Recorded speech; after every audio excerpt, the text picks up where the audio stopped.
حضرت بایزید بستامی کہتے ہیں کہ میں نے اپنی ماں کے آگے ہاتھ جوڑے، میں نے کہا امی تجھے راضی کروں یا رب کو راضی کروں؟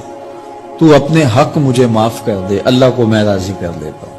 ماں نے کہا جاؤ پتر میں اجازت دیتی ہوں۔ گئے جنگلوں میں ذکر و فکر میں لگے رہے، تنہائی میں اس کو یاد کرتے رہے، دن رات ذکر کے چراغ روشن رکھے۔ 12 سال گزر گئے حق کی تلاش میں۔ ایک دن واپس بستام کے قریب سے گزر رہے تھے، خیال آیا چلتے چلتے ماں کو سلام کر دیں۔ دروازے کو دستک دینے لگے تو اس خیال نے ہاتھ روک لیا کہ ساری زندگی ماں کو سکھ تو دیا کوئی نہیں، اب دکھ بھی کیوں دینے لگے ہو؟ رات کا ایک پہر بیت گیا ہے، سردیوں کی لمبی رات ہے، ماں بستر میں لیٹی ہوگی، تیرے لیے اٹھے گی، دروازہ کھولے گی۔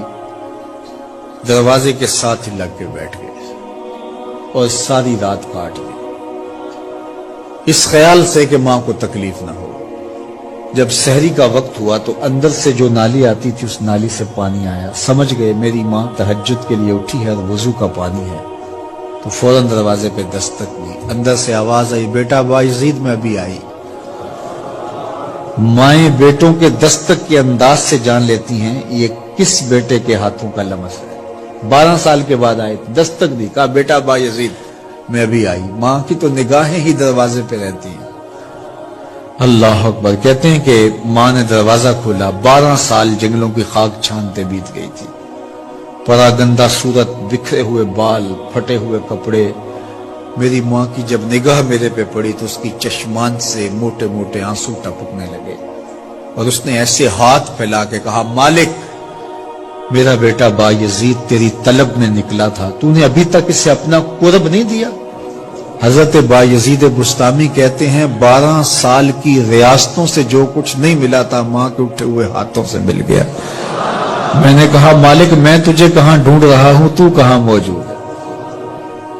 تو ماں باپ کی رضا اللہ کی رضا کا دروازہ کھولتی ہے۔